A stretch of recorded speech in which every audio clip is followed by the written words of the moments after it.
Supreme কোর্টের এক আলোচনা সভায় কথা বলছেন বিএনপির স্থায়ী কমিটির সদস্য সালাউদ্দিন আহমেদ। আমরা সরাসরি চলে যাচ্ছি তার বক্তব্যে। অনেক লম্বা বক্তব্য, অনেক জায়গায় অনেক বিশিষ্ট লয়াররা বিভিন্নভাবে দিয়েছে। বলা হচ্ছে এই সরকার পুরোপুরি সাংবিধানিক সরকার না, পুরাপুরি না অভিপ্রায়ের সরকার। বলা হচ্ছে এটা নাকি মাঝামাঝি সরকার। তা আমি বললাম এই বিষয়টা তো আগে নির্ধারণ করা দরকার। কিভাবে? বললো অভিপ্রায়ের মধ্য দিয়ে এই সরকার প্রতিষ্ঠিত হয়েছে,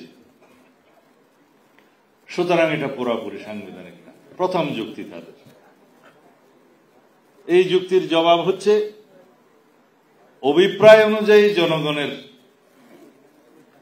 চূড়ান্ত অভিব্যক্তি রূপে যেই দলিল, সেই দলিলের নাম সংবিধান।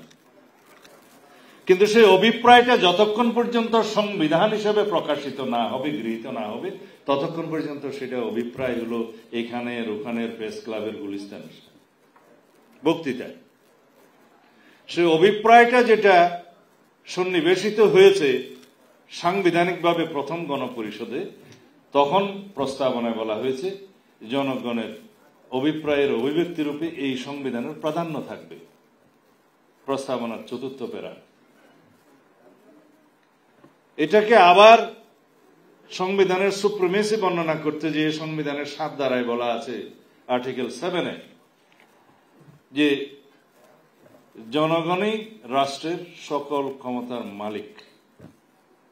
এবং ৭-এর ২-এ বলা আছে যে জনগণের অভিপ্রায়ের পরম, চরম নয় পরম অভিব্যক্তি রূপে এই সংবিধান রাষ্ট্রের সর্বোচ্চ আইন।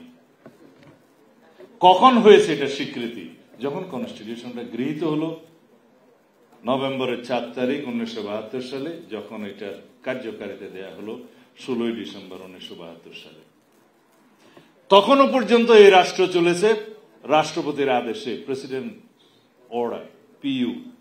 কেন? কারণ সেই সংবিধান গৃহীত হওয়ার পরেও তার অধীনে জাতীয় সংসদ নির্বাচন হয়েছে পরবর্তী বছর ১৯৭৩ মার্চে। তারপরে সংসদ গঠিত হলো, সেই সংসদ অধিবেশনে বসলো, বসার পর আবার স্থগিত হলো, তারপরে রাষ্ট্রপতি অর্ডিন্যান্স জারির ক্ষমতা হলো আর্টিকেল 93 অনুসারে। তার আগ পর্যন্ত প্রেসিডেন্ট অর্ডার অনুসারে চলেছে। এবং সেই প্রেসিডেন্ট অর্ডারটা দেওয়ার এখতিয়ারটা কে দিয়েছে? বাংলাদেশের ২ নম্বর আইন স্বাধীনতা ঘোষণার পরের থেকে, দি কনস্টিটিউশন না provisional constitution order, provisional constitution of Bangladesh order 1972।